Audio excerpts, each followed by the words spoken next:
S ಪಾಕಿಸ್ತಾನದ ಮತ್ತೊಂದು ಪಾಪ ಕೃತ್ಯ ಇಲ್ಲಿ ಅನಾವರಣ ಆಗ್ತಾ ಇದೆ. ಎಸ್ ಇವತ್ತು ಮಧ್ಯಾಹ್ನ 1 ಗಂಟೆಗೆ ಬಿಡುಗಡೆ ಆಗಬೇಕಾಗಿದ್ದಂತಹ ಅಭಿನಂದನ್ ಅವರ ಬಿಡುಗಡೆಯ ವಿರುದ್ಧ ಇದೀಗ ಪ್ರಶ್ನೆ ಮಾಡಿ ಪಾಕ್ ಕೋರ್ಟ್ಗೆ ಅರ್ಜಿಯನ್ನ ಸಲ್ಲಿಸಲಾಗ್ತಾ ಇದೆ. ಇದು ಪಾಕಿಸ್ತಾನದ ಮತ್ತೊಂದು ಮುಖ. ಇಡೀ ದೇಶವೇ ಶರಣಾಗತಿಗೆ ಒಪ್ಪಿಕೊಂಡಿತ್ತು. ಆದರೆ ಭಾರತದ ವಿರುದ್ಧ ಮಂಡಿಯೂರಿದಂತಹ ಪಾಕಿಸ್ತಾನದಲ್ಲಿ ಇದೀಗ ಮತ್ತೊಂದು ಕುತಂತ್ರಿ, ಯಾವ ಕಾರಣಕ್ಕೂ ಕೂಡ ನಂಬುವುದಕ್ಕೆ ಅರ್ಹವಲ್ಲದಂತಹ ರಾಷ್ಟ್ರದಿಂದ ಮತ್ತೊಂದು ಕುಯುಕ್ತಿ. ಇದೀಗ ಅಭಿನಂದನ್ ಬಿಡುಗಡೆಯನ್ನ ವಿರೋಧಿಸಿ ಪಾಕ್ ಕೋರ್ಟ್ನಲ್ಲಿ ಅರ್ಜಿಯನ್ನ ಸಲ್ಲಿಸಲಾಗ್ತಾ ಇದೆಯಂತೆ. ಹಾಗಾದ್ರೆ ಅಭಿನಂದನ್ ಅವರ ಬಿಡುಗಡೆಗೆ ಡಿಲೇ ಆಗುತ್ತಾ, ವಿಘ್ನ ಎದುರಾಗುತ್ತಾ ಅನ್ನುವಂತಹ ಅನುಮಾನ ಮತ್ತು ಆತಂಕ ಕೂಡ ಕಾಡ್ತಾ ಇದೆ.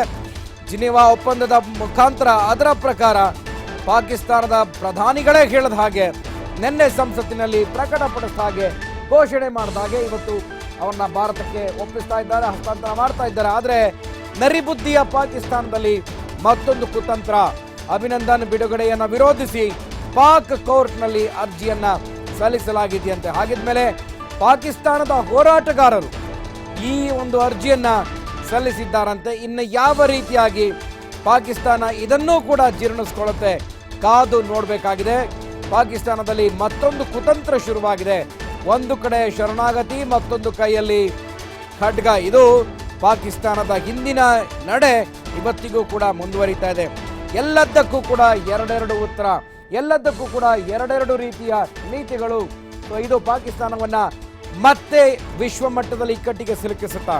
ಯಾಕೆಂದ್ರೆ ಎಲ್ಲವೂ ಕೂಡ ಸುಸೂತ್ರವಾಗಿ ನಡೆದಿದ್ರೆ ಮಧ್ಯಾಹ್ನ 1 ಗಂಟೆಗೆ ಅಭಿನಂದನ್ ಬಿಡುಗಡೆ ಆಗಲೇಬೇಕು ಅನ್ನೋದು ಇಡೀ ವಿಶ್ವದ ಕೋರಿಕೆ, ವಿಶ್ವದ ಅಭಿಮತ ಕೂಡ. ಆದರೆ ಅಭಿನಂದನ್ ಅವರ ಬಿಡುಗಡೆಗೆ ವಿರೋಧಿಸಿ ಪಾಕಿಸ್ತಾನದ ಹೋರಾಟಗಾರರು ಅರ್ಜಿಯನ್ನ ಸಲ್ಲಿಸ್ಕೊಳ್ತಾ ಇದ್ದಾರಂತೆ ಕೋರ್ಟ್ಗೆ.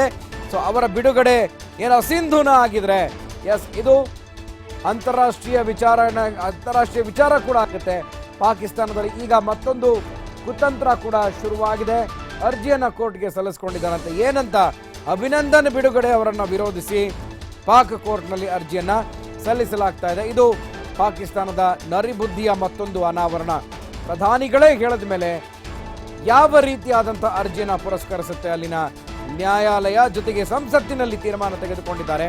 ನಿನ್ನೆ ಎಲ್ಲರೂ ಕೂಡ ಸಂಸತ್ತಿನಲ್ಲಿ ಇದ್ದಂತಹ ಎಲ್ಲ ಸಂಸತ್ತಿನ ಸದಸ್ಯರೆಲ್ಲರೂ ಕೂಡ ಮೇಜು ಕುಟ್ಟಿ ಪಾಕಿಸ್ತಾನದ ಪ್ರಧಾನಿಗಳ ತೀರ್ಮಾನವನ್ನ ಸ್ವಾಗತಿಸಿದ್ರು. ಆದರೆ ಈಗ ಕೋರ್ಟ್ಗೆ ಅರ್ಜಿ ಹಾಕೊಂಡು ಇದನ್ನ ತಡೆಯೊಡ್ಡುವಂತಹ ಕುತಂತ್ರಿ ಕೆಲಸವನ್ನ ಪಾಕಿಸ್ತಾನವೇ ಮಾಡ್ತಾ ಇದೆ.